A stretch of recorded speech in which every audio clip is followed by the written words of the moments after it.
NZ Aerosports, Icarus Canopies, now Gyro. That's right, we've rebranded, and Gyro is our next generation. It honours our founder, as that's the name we knew him by, but Gyro also marks the start of a new chapter. And not to be biased, but it's going to be fucking epic. Long story short, we're more us than ever, so if you're new to the sport, or even a Sky God Ninja Turtle, welcome. I think our valiant leader Lucy, Gyro's daughter, says it best. And we still got that fuck yeah attitude. Rebrand! Woo! Rebrand woo indeed, Lucy. Anyway, head over to gyro.com for more info and get amongst you legends. I was 19, broke, unemployed, and sold my girlfriend's canopy for drug money. So I thought I better sew her a new one. What a sentence, and what a story. This describes the humble yet outrageous beginnings of NZ Aerosports, the home of Icarus Canopies, in the words of our founder himself. From getting a paratrooper toy from his mom, watching parachutes at the DZ as a 6-year-old, jumping off the wharf with a parachute made from bed sheets, doing his first jump at 16, sewing his first canopy on a borrowed machine at 19, and starting to sell parachutes out of a garage in 1986, Paul Gyro Martin had an undying love for the sky. Our company started with one man with the wildest of spirits and a true blue sky dream, a renegade. In the time that Gyro created and ran the Icarus Canopies brand until he passed away in 2017, he pushed everything he had to its limits. We miss him, and we always will.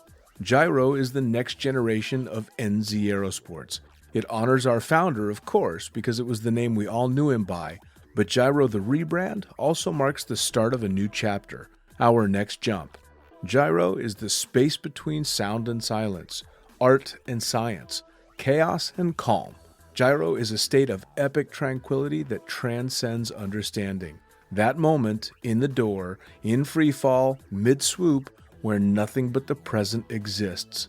A perfect balance of euphoria and thrill. Gyro captures our passion for flying and our commitment to designing break-the-fucking-rules canopies that deliver pilots pure, wild flight.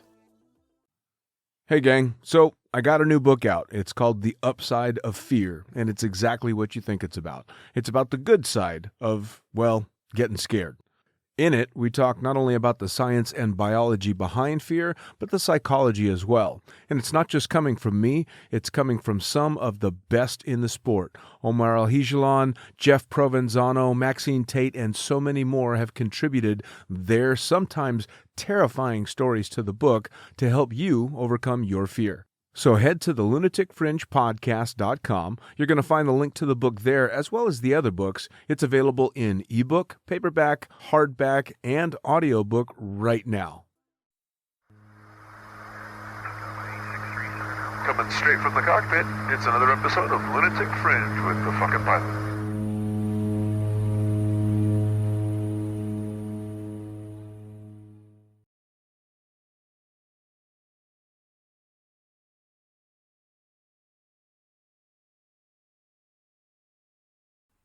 Ready, set, go! All right, back in the can for another edition of Lunatic Fringe Into the Void, and it's an up-close and personal one. Hey, cheers. Cheers to that, yeah. Who the fuck are you, and what do you do? I am Tim Jones. Tim Jones. Currently working as a tandem instructor, videographer, doing my best, and yeah, that's about it at the minute. All right, hauling meat, jumping out of airplanes, and shooting video. That's the one. Nice, nice. Was that the grand scheme when you were like 12 years old? You're like, I want to grow up and strap people to me? Not when I was 12, 21 it started. All right. Do you know Matt Abram, actually? I know the name. He was the one that got me started on this. You know, same story as most people do a tandem and then with no direction in my life, figure out that might be a good option, especially when you hear what people get paid for jumping out of a plane rather than what we pay.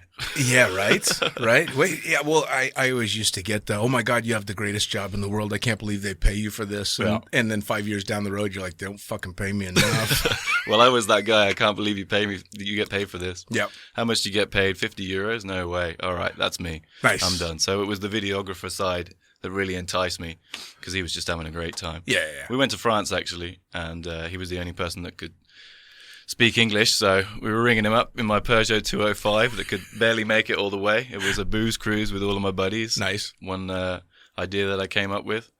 And then, he directed us all around the block, eventually got there, and then same story. And that was to do your first jump. That was to do my first jump. In France? In France, yeah. Oh, you know how everyone turns up at these places and say, oh, it's the best place to jump, the view's amazing, you know? Well, I lived in a town close to, which is my old home drop zone, close to Banbury with a coffee factory and, just the usual stuff that you think is drab and dreary when you live there. And you think, let's go to greener pastures. So we had to go somewhere else. Sure.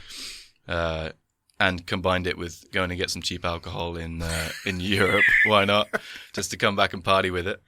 So, that was the idea to start with. Nice. And was that your first foray into extreme sports? Was jumping out of an airplane, or had you been doing other stuff? I don't know really what's classified as extreme sports. I've always Anything been kind of active, so... Anything you could fuck yourself up in? I don't know. I guess I did downhill mountain biking a little bit when I was younger. We went to some trips to Morzine. You know Morzine? No, I was just going to say, they have hills in England? Yeah, not really.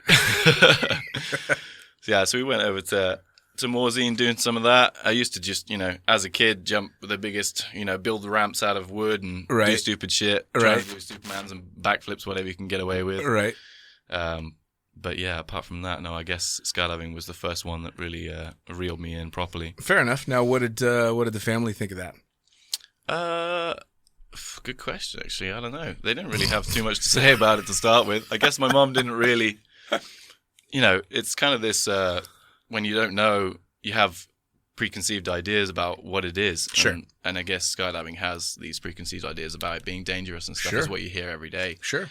When you're working in the industry. But so I think each year or whatever, when I go and see my family and stuff, I give them more information and they hear about the safety aspects of skydiving and whatever. They don't know about the reserves to start with. They don't know about the AADs to start with. They don't know about all the checks and stuff we do. So well, that's the thing, right? I mean, you've got the level of danger, and there certainly is a high level of danger in skydiving, but there's also a high level of safety backups for it. But it takes a while to realize, and then you get deeper into the sport, and you read the incident reports, and you hear about fatalities, and everybody you meet has met someone that they've lost, and then you start scratching your head going, is this really maybe this is as dangerous as people say? And then you realize, oh no, chances are it was a one-off. But that's a weird thing, right? How many one-off accidents and fatalities are there? This has never happened before. Yeah. You know how many fucking times I've heard that? Yeah, that's true. This is, oh my God, that was a 1 in a million. Well, those are the ones that go down in the book, the ones that we all learn about. Right. And try and figure out what we can do better next time. Right. So what would the parents have, obviously if they knew it was kind of dangerous, but they just let you get away with it, were you a pain in the ass, so they were just happy you found something to do? Maybe they were happy that I was leaving every weekend and not bothering them, because literally I was. When I first started skydiving, it was every single weekend, rain or shine. And I started skydiving in late September in the UK, so, it was a larger level of dedication, you might say, than these seasonal fun jumpers that come and turn up. But rain or shine, we were there lighting the bonfire every single weekend, camping in a tent in December or whatever it was. Sure.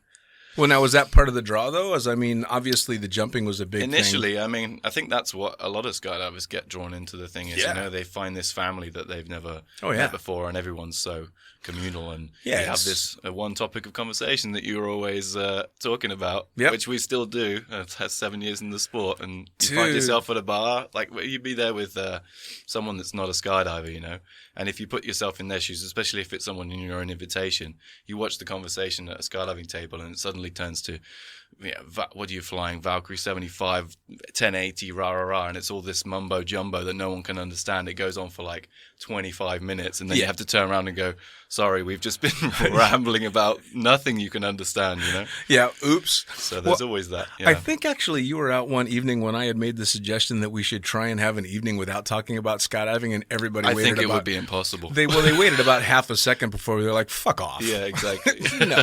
Literally everyone here is a skydiver. Of course we're going to talk about skydiving. Yeah. Absolutely. So you went out and made your first jump in France. Yep. And you got a bunch of cheap booze. Got a bunch of cheap booze, yeah. Nice. Came And- straight back to Bristol and sent it in one of the nightclubs down there. That was cool. And then obviously, you're drunk as hell and chatting to everybody you meet in the nightclub. Hey, I just did a skydive, rah, rah, rah, telling them all the stories. Yeah, of course. So you knew right then from that first jump, you're like, this shit's for me. Yeah, at this stage in my life, I must have been, I was 21. So I'd been to university, and it was kind of a decision that was a bit like, I don't really know what I want to do. Throw a bunch of subjects on the wall and throw a dart at it. And I just picked photography just to go and do another experience. Sure. I just finished college and was just looking to go somewhere new. So I did that, but it wasn't really what I wanted to do. So I spent a year there not going to university and having a good time. But of course, the lecturers don't let you back if you don't do any of the work. So Yeah. So that was that, and then I was back, just working, doing whatever, living with my friends, which was great fun, but with no direction. Sure. And so I just was an open book when I went there, and this opportunity sparked in my mind and just became super easy. That Kind I of was like, combine the photography. I can do that, The- and it pays good. So, and it was super fun. So, why So not? you knew right away that, all right, fuck, I'm working in this. Yeah, and it was sure. the video. And thing it was that the you video. wanted. I just wanted to be a videographer, and then Me too. of course you go home and you YouTube all the videos and you look at all the stars and stuff, and you sit there with your eyes wide and Yeah. blah blah blah. Yeah, I was really lucky. I got started shooting video so early in the sport, man. A super close friend of mine by the name of Kevin Love actually loaned me his camera helmet to shoot a 4-way video. Side mount. It wasn't the side mount, but it was a massive fucking helmet. This is back when you had to tape the outside of the camera because you'd get tape flutter on the fucking high 8 And take tapes. your neck up before you go Oh, for a yeah, jump. man. Brutal stuff. And it was a 4-way of him, a very accomplished skydiver named Juliana C., a guy named Gary Spear that owned the Las Vegas Wind Tunnel, and Lou Sanborn, licensed D1. And that was D1. Yeah, that was the first proper skydiving video I ever shot, was a 4-way over them. And then started videoing almost right away because I started shooting video for a crew out of North Las Vegas that were the Outlaw Skydiving Club. Sounds like a good name. Fucking perfect. I can imagine what you guys must have got up to. Fucking perfect. I'm actually going to be speaking to the one and only Brian Moeller on the next episode, who is one of the Outlaws, and Jesus. Yeah. So this is like the warm-up act, right? Kind of. Yeah, absolutely. But I was super lucky to get started in that, and I never, ever wanted to be a tandem instructor.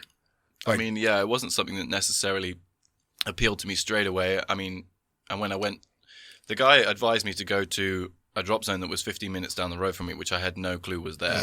And it was his home drop zone that he was, he speaks French. He was over there for a bit. I said, hey, just go down there and, speak to the guys, see what jobs they might have. So I turn up there one evening and I'm speaking to them. Hey, you got any work? I just want to be like in the community. I want to be surrounded by you guys, find out more information and stuff. I don't care what I do. You know, I said, I'll work the bar if you want. I saw they had a bar.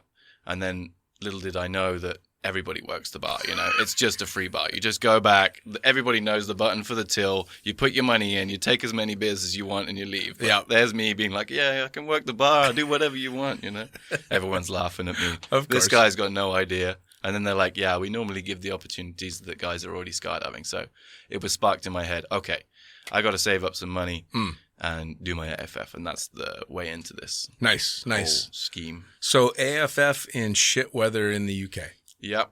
Wow. How long did that take?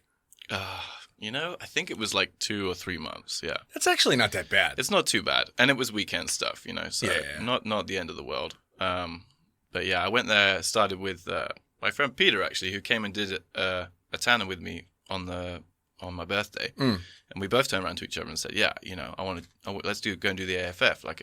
I think obviously I was more stoked about it than him. So I roped him in. We went down there, hung around did the ground school, hung around all day as you do. And then, we give up 4:00 in the afternoon, drive home. And as we're leaving, there's this big blue hole in the sky. Oh. And we just look at each other like, are we idiots? Should we turn around? We turn around and they were like, we're so glad you came back. Nice. Sent the plane straight up, did level 1. And then from then on, I was like, turn around to Pete, like, are we going back? He's like, no, I'm good. Let me, maybe next weekend. I'm like, all right, well, I'm going back. So you catch me up, And then before I knew it, I was level 8, 10 consoles and all the rest. And then I'm 200 jumps. And I'm like, you still coming back for level 2, bro?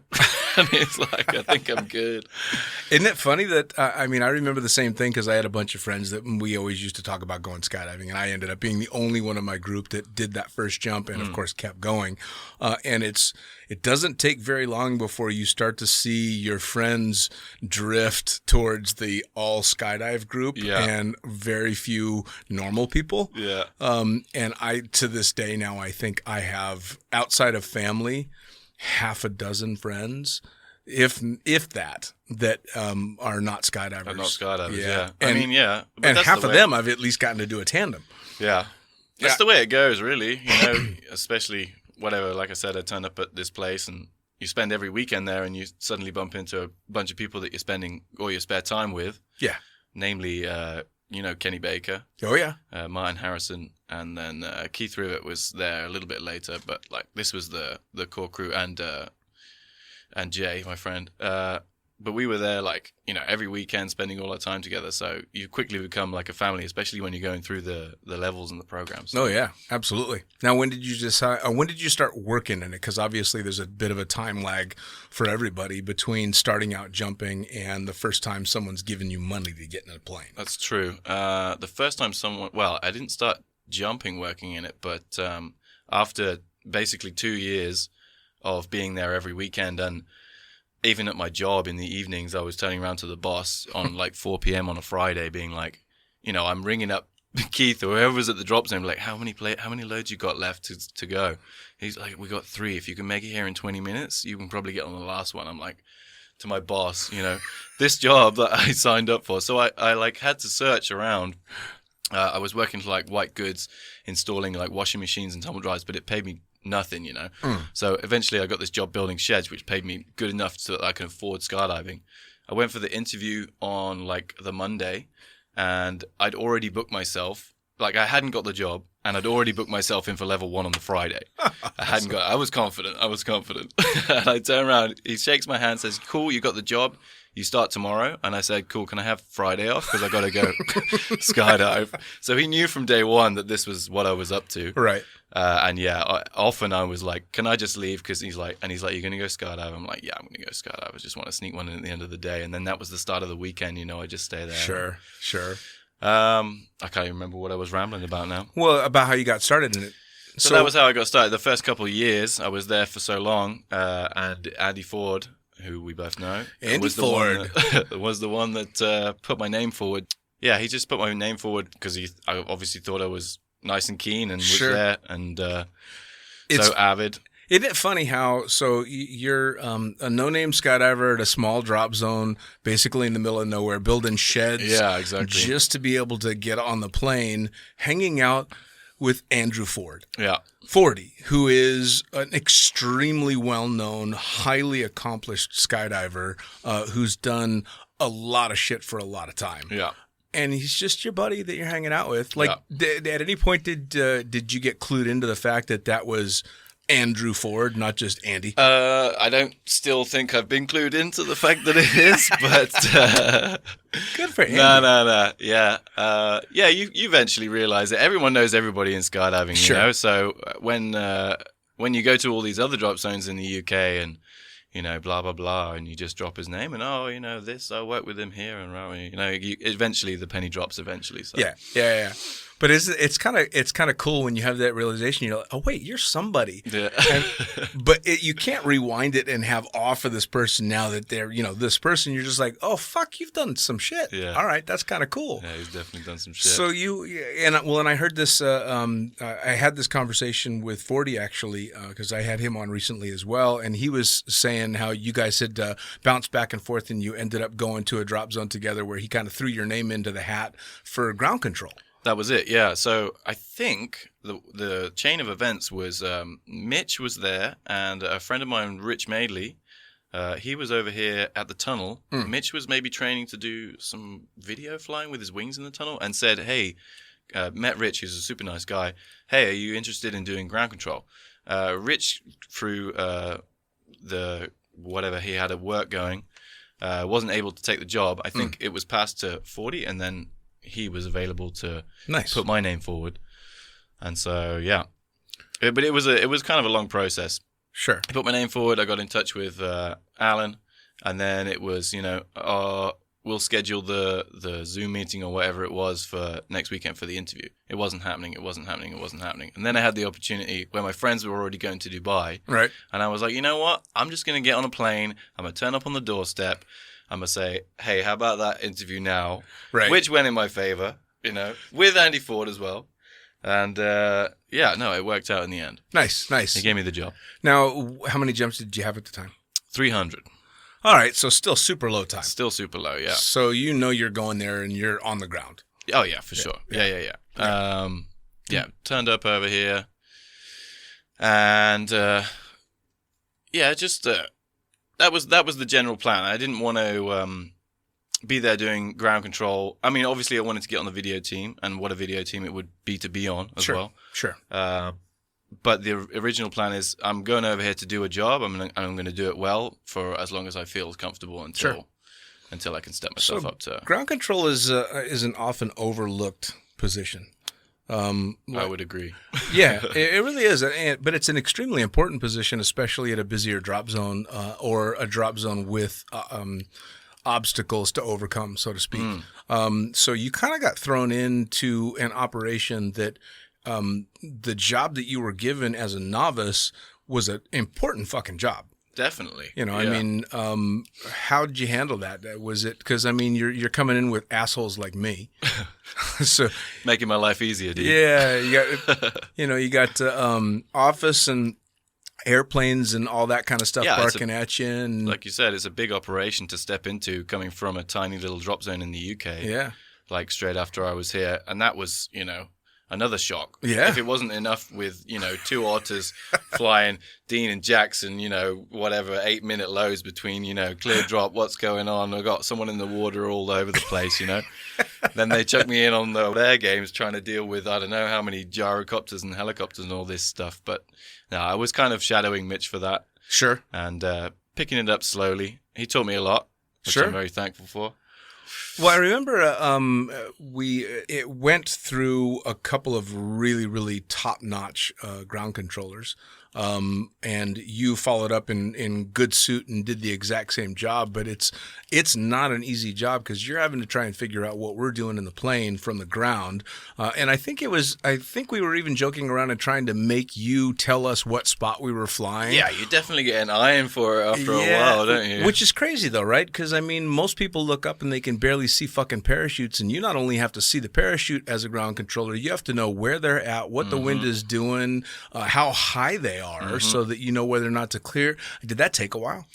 It did take a while, yeah. And it was something that from then I was training other ground controllers to do the same job. And it's kind of this thing where, what makes a good teacher is understanding that the student is still a student and they don't have the knowledge of the teacher. Do you know what I mean? Sure. And you forget that. Or after you've been doing it for so long, you're like, oh yeah, just look and that. And then make a decision. And you're like, yeah, but hang on, they don't have the same knowledge as you. So it definitely does take a long time to get your eye in. And we used to play that game, the 3-2-1 game. You get this inbuilt clock. Yeah. I don't know if you know about that. But tell me about the 3-2-1 game. It was me and Mitch's game. It's the 3-2-1 game. So you're on radios, and for some reason, when the operation's going, it's just this clock, and you have it inbuilt with you. You've got other stuff to do. You count the canopies, you go to the pond, you film the landing, you pick them up, you go back, and then you're on ground control, and there's this inbuilt clock in you which just tells you, in about 5 seconds, Dean's going to say, 2 minutes. Is it clear to drop? Right. And we used to play it, and you wouldn't believe how many times we get it right. 3, 2, 1. All right, jump for clear drop, and you just laugh in there at the end of the radio. Awesome. Well, but that's how it's supposed to be, right? I mean, in a perfect world, you get that flow going, which is critical for safety as well. I mean, you always want to be able to know what's going on, and it's weird because you get this weird mental tap on the shoulder when something's not quite right. Yeah. Like, wait a second, timing is a little off, or something's not right, or something's funny, and you get that too from my end. And it's it's happened the other way around where we play the 3-2-1 game essentially or something, and then I'll radio a pilot who might have forgotten, and then I'll say, is it do you want 2 minutes yet? And they're like, oh yeah, I should have asked for that 10 seconds ago. So it works both way around. But yeah, absolutely. It's that rhythm that you get into when it's a good, a high operating drop zone that just runs and runs and runs. Sure. Well, and It's, especially as you're winding down towards the end of a long day when you're talking, 20 plus loads, people miss stuff.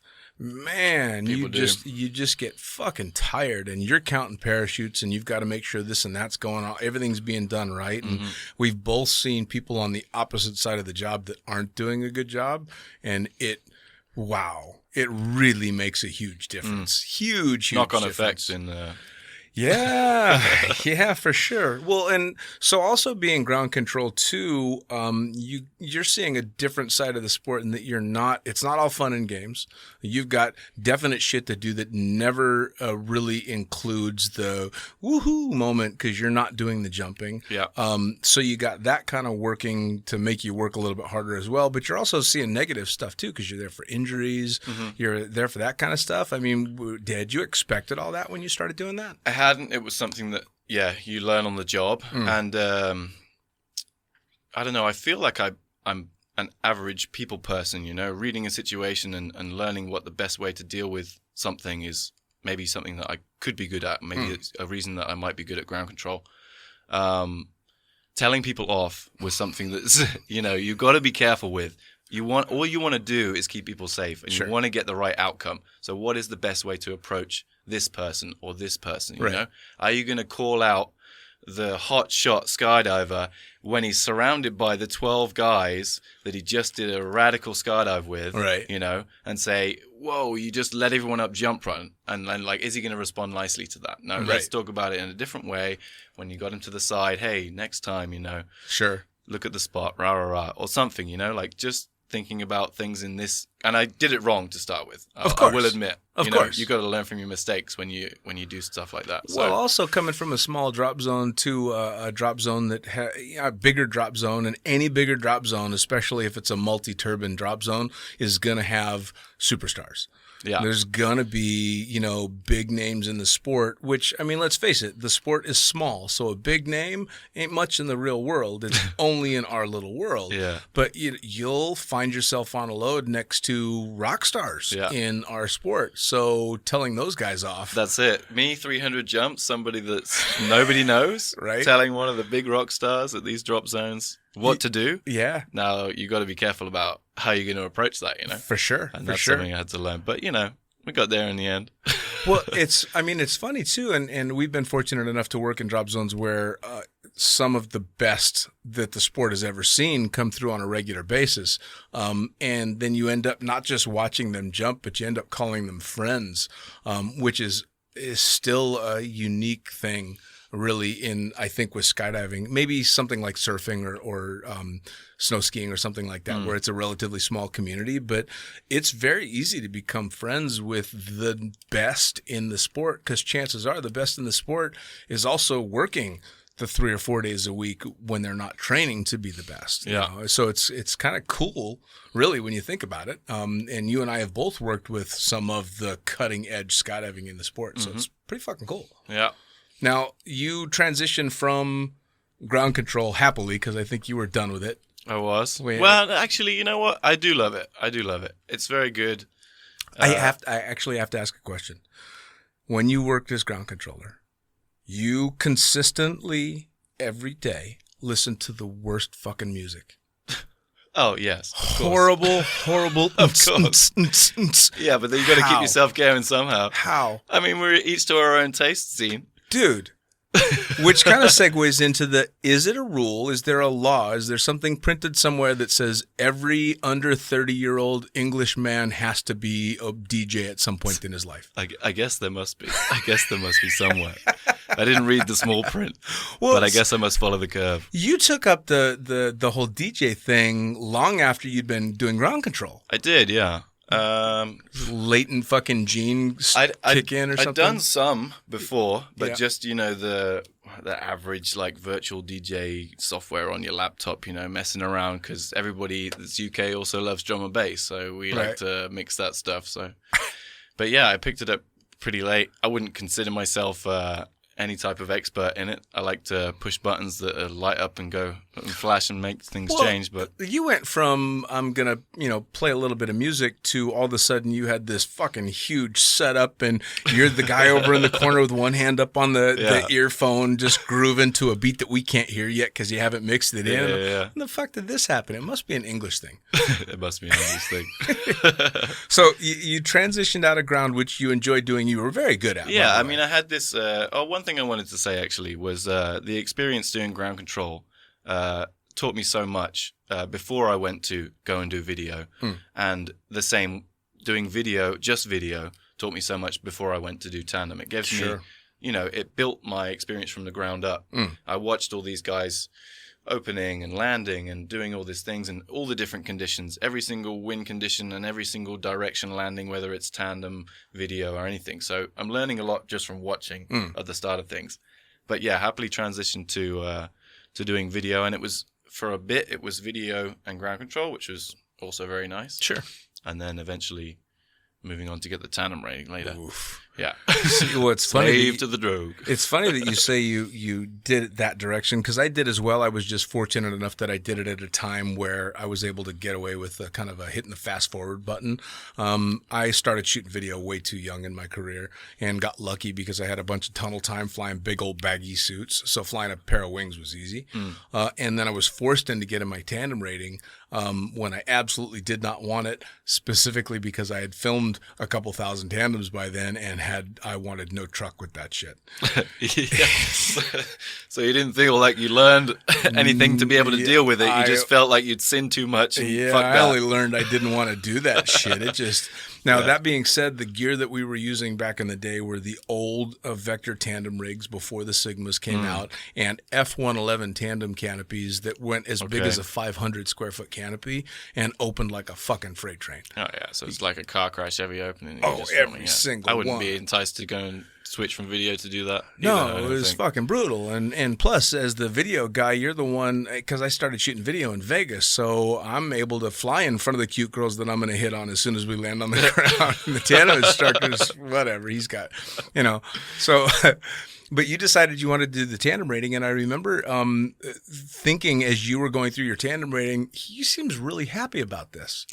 Like, you really seem to enjoy the course. Well, I was really happy about it. Yeah, I mean, I did it with Carl. We both know Carl. I'm sure a lot of people know Carl. And he had, I can't remember, had he recently got his instructor, is it an instructor examiner? That's the rating, right? Yeah. So he'd recently got, I think it was maybe his first or I one think of his so. first students. Yeah. And had the opportunity to do it at the Palm dropzone, which is something that no one really does, which is very nice. Yes. So that was an experience as well. To go and now join all my buddies doing the, and have these different stories and meeting the different people from the other side of things and experiencing the first jump from that initial, when you open the parachute, we all know that you hear the real reaction of what people think about it. So that was a cool aspect that I was excited to dive into. Sure. Now, you to get the rating, you actually had to take Carl, didn't you? I had to take Carl. Carl was my student for the first 3 jumps. He didn't want to come on the drogue list? Yeah, the drogue list. Well, because you guys would have broke the fucking speed of sound. I don't know why. Maybe he thought we were going to lose the drogue. You know? I mean... That drogue detaches during free fall. Right. Well, Carl's what? Carl's about as tall as me, but he's got a...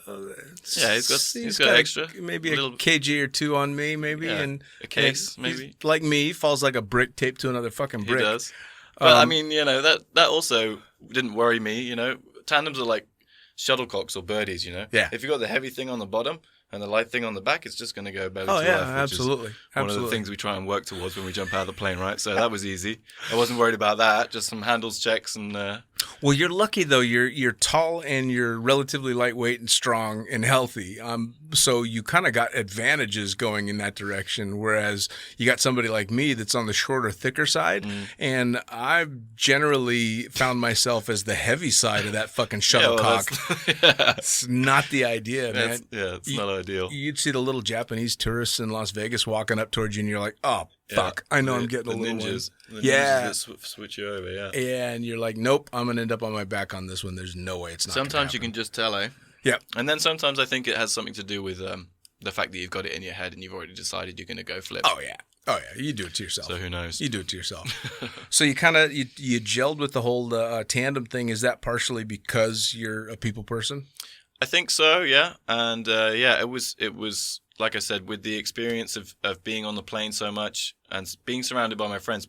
When I went to do my tandem rating, my first 30 tandems were all of the staff who have got something to teach me each time. And I literally, at one point, I printed off the schedule and I was crossing people's names off. And each time I was crossing a person's name off, I was turning around to the manager and saying, am I good to do a real tandem yet? It's just 5 more names, you know? So it was really good to be there with these guys who are the best in the business teaching me what to do. And then, yeah, I don't know. Awesome. Well, I mean, it's kind of funny because if I look back, and I've said it many, many times on the podcast, my favorite way looking back to skydive is tandems. And I fought tooth and nail getting my tandem rating, but it turned out to be such a fun experience. Again, you're the one that gets to share that instant reaction when the parachute opens. But the coolest thing I found throughout all of it was the psychology that goes into being a good tandem instructor and learning how to go, this person is going to need this from me to have a good time. Yeah, this person is going to need that. Yeah. And you have to learn to do it quickly as well when you've got 5 minutes. Maybe at a different drop zone where it's not so busy, you might have a little bit of weather or some downtime to get to know your student. But yeah. Well, got it. At where I did the bulk of my tandems in my career at Cross Keys, you'd meet your student in the loading area. So you wouldn't even gear your student. Oh, yeah. So you'd grab your student and you literally had from the time you met and boarded the aircraft to the time that you left to read this person, figure out what they're going to need and how to calmly get them out of the airplane in a way that's not going to kill you. So it was this great, you got a 10-second psychologist and you've got to bang out how is this person going to handle this? And it's kind of funny, and I'm sure you've figured this out by now, is people most of the time fall into categories. So they're pretty easy to read. Okay, you've got the 5 groups of whatever. This person needs this and this and this and this. Every once in a while, though, one's outside the box. Fucking hell! I will admit, I've read some people wrong. Right? Yeah. Definitely read some people wrong. It really it gets you down when you don't get the right convincing argument to get someone out of the plane. Yeah. And you have to go down with that plane. That's really depressing. Knock wood. I don't even have to knock wood because I'm never taking another tandem again. I never had a refusal. You never had a refusal? I never had a refusal. I don't know how many I've had. They must be doing something wrong. Really? Yeah, man. Like one time I was going up in the plane and there was a Chinese student. She didn't speak a word of English. And, the whole thing. We moved towards the door, and suddenly she's freaking out. So she's grabbing every single dangerous thing that is possible in the aircraft. Right. And I'm like, okay, let's calm this down. Like, it's not going to cost me any more money to, I'm not going to lose any money by not jumping out of this plane. Let's calm the situation down. I tried to explain to her we're not going to jump, but she didn't understand that we're not going to jump. Then I'm taking her off me and putting it on a seat next to me. She still does not understand that we're not going to jump. She's screaming her head off.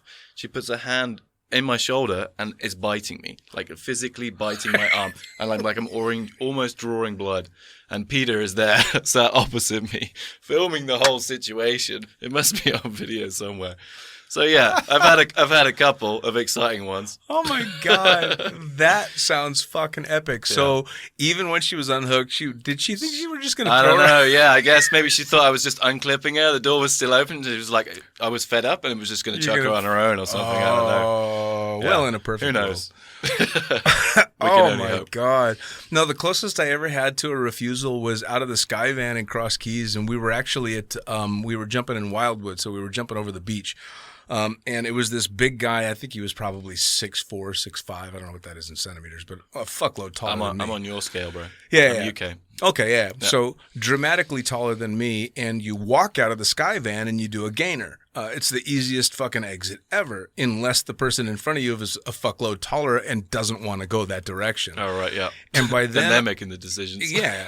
And by then I had enough, false pride in myself that I'm like, fuck, I don't want a goddamn refusal. So we're literally, 2 feet from the door. We're going. We're that close, and we're the only people on board. And so I tell him, okay, cool. He's like, I can't go. All right, cool. Just nice and slow, turn around and face the front of the plane. And as soon as he turned around, I just ran out backwards.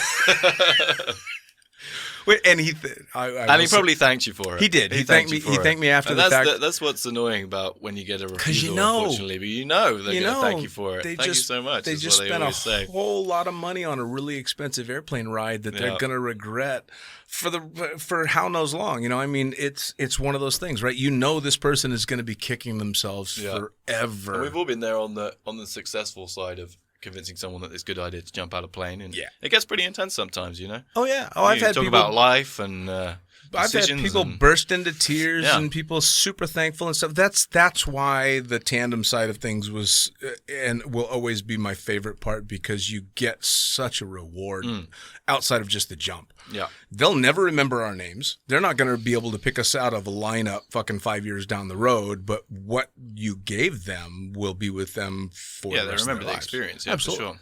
And I've never had anybody that didn't that wasn't happy they did it. I've had people that are like, I'll never fucking do it again. Yeah, I had that. That was one of the first reactions the other day, actually. Absolutely. Never do that again. It's like, okay, well, at least we did it once. Yeah, absolutely. And they've got that story to tell forever. Yeah. You ever been thrown up on?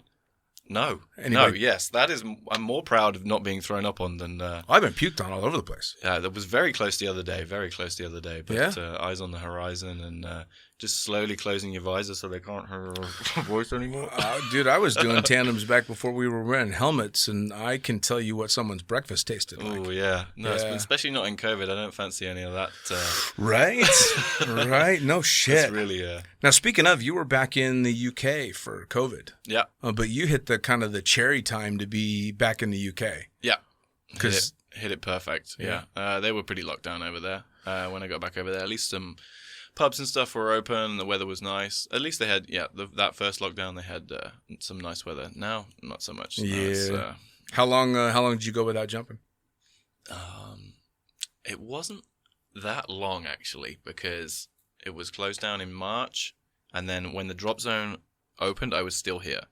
So I went and did, it was that first jump when you hadn't jumped in however long. And I just want to do a hop and pop and do a nice swoop and see if I can remember what the hell I'm doing and not break both legs, and then I'll feel better about myself.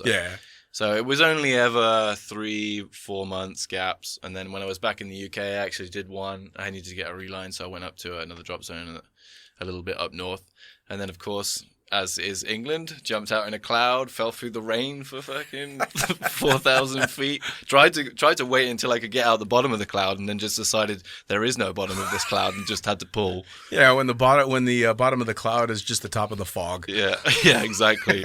That's not a good idea. So staying current, but whatever. Fuck, man, I've been I'm a little over a year without a jump. Oh, really? You haven't jumped? No, because I didn't jump before I went to Nepal. Okay. End of 2019, because I was smart enough to know if I'm going to twist an ankle and not be able to hike to base camp, it's going to be because I went and did a hop and pop. So I'm like, all right, fuck. I'm not going to jump. I'm going to wait until I get back from Nepal. And I get back from Nepal, and we were super, super busy. And the next thing you know, and then COVID. Yeah. So, whoa, that's a long time. Yeah, so I'm gonna have some proper jitters when I go out to jump again. My first landing is gonna scare you, man. Nah, but it's gonna be nice. It was scaring me, man. I was like, I'm not gonna remember. All the way up until that flat line beat went off on my audible. Right. I did not know how to swoop, and then when I was in that exact same position, and that beat went off, I was like, oh yeah. Just let it ride in the back. I remember this. Oh, I'm going to fly like a little old lady, but I'm going to fly like a little old lady on a Velo 96 at 190 pounds. Yeah. So I'm still going to be coming in pretty fucking fast.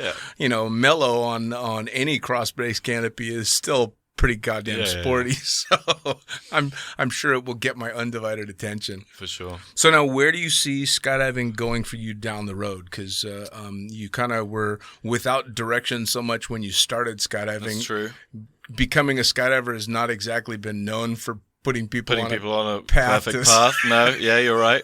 I don't know. Yeah, one of the other things that got me started on skydiving was the travel, essentially, which is why I always knew I was going to have to get this tandem ticket, essentially, because that's what's going to get you the opportunities in places. Oh, yeah. I mean, nobody's looking for a videographer in Bali or wherever, They're looking for someone that's got multi-ratings, So that was the idea of getting the tandem rating. Now I have that. It's comfortable here. So I've been here for a little bit, but the idea is to go and use that to go and see the rest of the world, because it's different going on holiday to places than it is living in places. You know, I don't really think you get to see countries when you just go there on vacation. It's just all glitz and glimmer, and you see the visage of the front of the country. You don't get to see what it's all about, you know. So I want to go check out some more places and whatever. Canada's on my list. I've always wanted to go. I'm 29 now, and I think there's some limitations from being 30. After you're 30, something like you can't do this working visa thing. So I don't know. Also, you know, they have the same rule in Australia and New Zealand, but I think Canada's might be a priority. Yeah, fair enough. Who knows? Fair enough. Skydiving takes you everywhere. Sometimes it's just the people that you bump into and they give you a good opportunity. And that's it, right? I mean, it's a fucking small sport. After I finished up in Cross Keys and did my time in the States, I took advantage of exactly that. And the first place that I went and worked at outside of the States, I did 6 months in Fiji. Landing on the beach and Fiji seems like a chicks in bikinis idea. out of a Turbo 182 and having a fucking blast and just a wonderful time, and then did another 6 or 7 months in New Zealand as well, and so just these spectacular places that you get to go. Yeah, man, well, and it's nice knowing, like you said, if you're multi-rated nowadays, a multi-rated skydiver in non-COVID times has a job almost anywhere in the world. Yeah. Exactly, which is fantastic. And I've explored a lot of Europe, because I'm from the UK, so it's always going to be on my doorstep. So I feel like getting a bit further afield. Sure. And I had a job lined up in China recently, in Hainan. You know where that is? I don't. An island off the south coast. Have you heard of the guy called Jitang? The name sounds familiar. Sounds familiar. Yeah. He has a drop zone over there, so we're going to go work over there. Is that where Rob Stanley was jumping? I don't think so. No. There's a few drop zones on the island, but this one is kind of newly set up, I believe. Okay. But yeah, that was just another good opportunity. And when I was back in the UK, I was setting up some visa stuff. But the day I went to pick up my visa from the consulate or whatever it was, the UK put a ban on. China put a ban on UK citizens entering the country, so that's off the cards for a little bit. It's all difficult these days, you know. Like, what can you do? Every 5 minutes, a rule change, and you have to change your life plans. Well, and it's some strange shit. I mean, at the end of the day, especially considering the climate of the entire world right now, we strap other human beings to us in extremely close quarters. That is true. And have them scream in our faces for 5 minutes. Mm-hmm. And the rest of whatever else comes out their nose or mouth. Oh, God, yes, especially man. if you're not wearing a full-face helmet. You know? Again, you're definitely in the firing line, if you want to put it that way. That was the major hazard back in the day. I mean, I've had other people's snot on my face for years. And now it's life or death, bro. Right? What the fuck, man? I swear. So, you're a skydiver then? Are you a lifer? As long as my body holds up, I guess. I see my friends slowly getting back pains and neck pains and stuff. And I always ask him, you know, when someone has a bad injury, I'm like, how many skydives you got? Because it's going to be my counter until maybe I'm going to have the same injury. But dude, yoga. We'll see how it goes. Yoga, yeah. Dude, I tell you, I mean, I remember going through Skydive Arizona way, way, way back in when I still had rubber joints and seeing Sean McCormick, Sky Surfer Sean McCormick, leading a group doing yoga. And I remember thinking, what the fuck are they doing? Yeah. This looks like some bullshit. I want to go skydive. And now I would give anything to turn back the clock and do fucking yoga. Wow. Well, I am kind of the guy that turns up at the drop zone, has a coffee and a cigarette, and watches everybody else do their stretching. So maybe I'll be stretching. Saying exactly the same words. Stretch with a cigarette and a coffee. It's fine. Fucking find a way to do it. I'm telling you, holy shit. Because, yeah, you're right. Every skydiver that I know has... Yeah, we put up with it. You know, I mean, I think I probably make it 2 or 3 nights a week without an ice pack on my shoulder to go to bed, you know, shit like that, you know, man. Yeah. Well, I mean, you know, the openings, I guess it must be the openings, you know. We're not really putting ourselves through much else in free fall or anything like this. So those openings, they don't feel like much, one at a time, but they add up. And occasionally you're having, you know, one car crash opening a year, which is not what most people do. It's Not whiplash. everyone has a car crash every year, you know. That, Yeah. And a that fucking stuff's brisk here. one. Well, and again, you're lucky in your timing in the sport in that the camera equipment is dramatically lighter and a lot of advancements in that because I was jumping with a proper fucking heavy camera setup.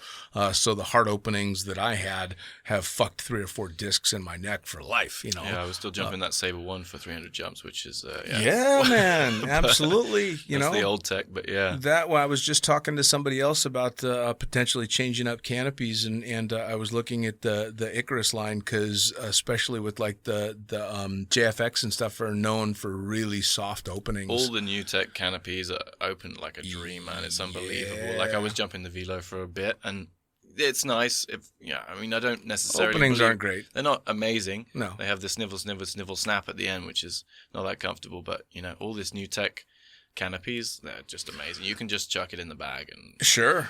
Well, and that again, looking at that particular line, the JFX looked like a fantastic canopy for me. The Leia, because I don't jump as much, looked like a little bit more in the gas tank than I want. A little bit more power than I think I need because I'm getting older. I don't sliding on a previously broken tailbone doesn't look. oh yeah, Off of a fucking swoop, of course. yeah. So, long-term, lifetime skydiver. Any other aspirations work-wise? You gonna take this DJ shit anywhere? Who knows, man? I don't know. Maybe we could set up a drop zone somewhere together eventually. Nice. We have a fucking, a club in the back. We keep all the tandem passengers around for a bit. Very cool. Charge like whatever, $12 vodka tonics or something. Make some real bank. Hey, why not? I don't know. Who knows, man? We're seeing how it goes. It's like literally So, all up in the air. Who can make decisions these days? right, yeah, no doubt. Well, for those that are coming into the sport and trying to decide, and they're new in the sport where you were, from someone that basically started out from the bottom and worked his way up to get all the ratings, what advice do you have to somebody that just did that first jump? They just made that first jump and they know, like you knew, this is me. What do I do? What advice do you give to them? All right, give me a second. I have to think about that one. Yeah, it's tough. That Because, is a I mean, tough the one. normal advice is drink a lot, have as much fucking sex Yeah. as possible, and jump out of airplanes. Well, I mean, I maxed out a bunch of credit cards. I'm not gonna lie. This is the reason that I am where I am, because I didn't have the real money Right. to put into it as much as it's expensive. We all know it's expensive. Sure. When people ask me how much does it cost to skydive, I say, if you really want to skydive, it's going to cost you everything you've got. Yeah. Because literally, if you're that mad for it, you just pour everything into it, the equipment, the tunnel, whatever it is, Yeah. You're spending all your money doing it.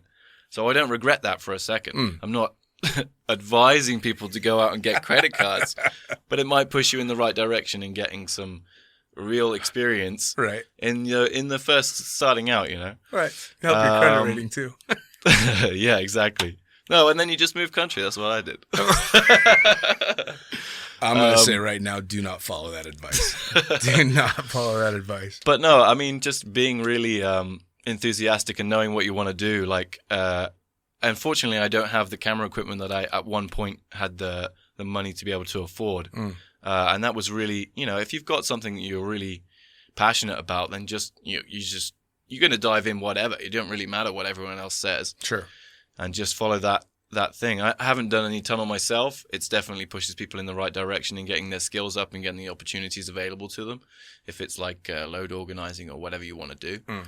But if you've got a goal in your mind, Yeah, I mean, it as soon as you've got that goal, you'll do whatever you can to exactly, to you get. just jump down that rabbit hole, and Well, and I mean, you're not going to be looking back saying I shouldn't have done that. It's always Well, and I mean, it's very much a lifestyle choice, though, right? Because I mean, most of the people that I know that have decided, all right, skydiving is my life. In making that decision, they're like, all right, chances are there goes the white picket fence. yeah. Chances That's are, true. I'm not going to live this very standard life. That being said, I'm lucky enough that I've been able to make a pretty normal life out of a very abnormal career. But most people, it's not a vagabond lifestyle, but it's certainly not the standard lifestyle. So you kind of make that decision, right? Yeah, you do, but I guess you got to be that way inclined before you jump Right. down that rabbit hole. Right. Yeah, you're not going to be, I don't know, following that. No. No, well, that's why Because skydivers drag you wherever the hell you don't want to Exactly. go, and if you don't want to go, then you're not gonna join. You know? Exactly. Well, that's why I in many nicknamed. different That's why I directions. named the podcast the Lunatic Fringe, because it's not something that you become; it's something you are. Yes, yeah. You- That's exactly what skydiving is. It's a bunch of whatever lost children that happen to find each other together. You know, Right? Yeah. Well, that's the thing, right? I mean, it's like bumping into somebody at the party that's done the same stuff as you, and you're like, I know where you're at. Hey, you just catch each other's eye and be like, that guy's as weird as I am. Yep, I know exactly where the fuck you are. Yeah, it's kind of what it is, you know? Yeah. I mean, you have that instant connection with somebody that you find out as a skydiver, and you automatically know kind of their vibe. Yeah. You know, which is one of the coolest things about the sport. And they're from all walks of life, which is interesting as well. But Yeah, for sure. For sure. So any last pieces of advice to the kids coming up before we go? I do not have any last pieces of advice. Just Stay in fucking- school, maybe. You Fuck that. Just the exact opposite of what we've been talking about. Yeah. Quit school, rack up some credit cards, go skydive. There you go. That's kind of it, right? Yeah. Awesome. Tim, thank you so much. Thank you very much. Appreciate the time coming in, and keep on jumping, man. Lovely being here, All right. man. Cheers. Chat to you later. See ya.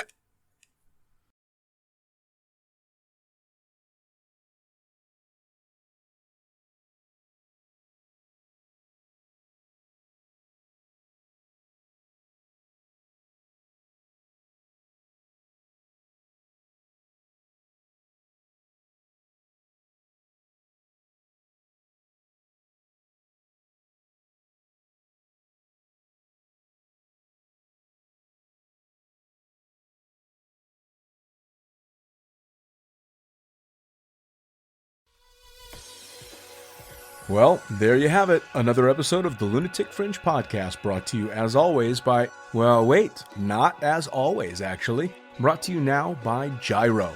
Formerly known as NZ Aerosports, you'll head to gyro.com for their next level line of canopies. By Pussfoot, the Extreme Sports Collective. Head over to pussfoot.com to check it out. By Summit Parachute Systems, check out summitparachutesystems.com to talk to Jarrett Martin and the gang about kick-ass pilot rigs, rigging courses, and more. By Flyaway Indoor Skydiving, go to flyawaytn.com and check out all the cutting-edge stuff to come.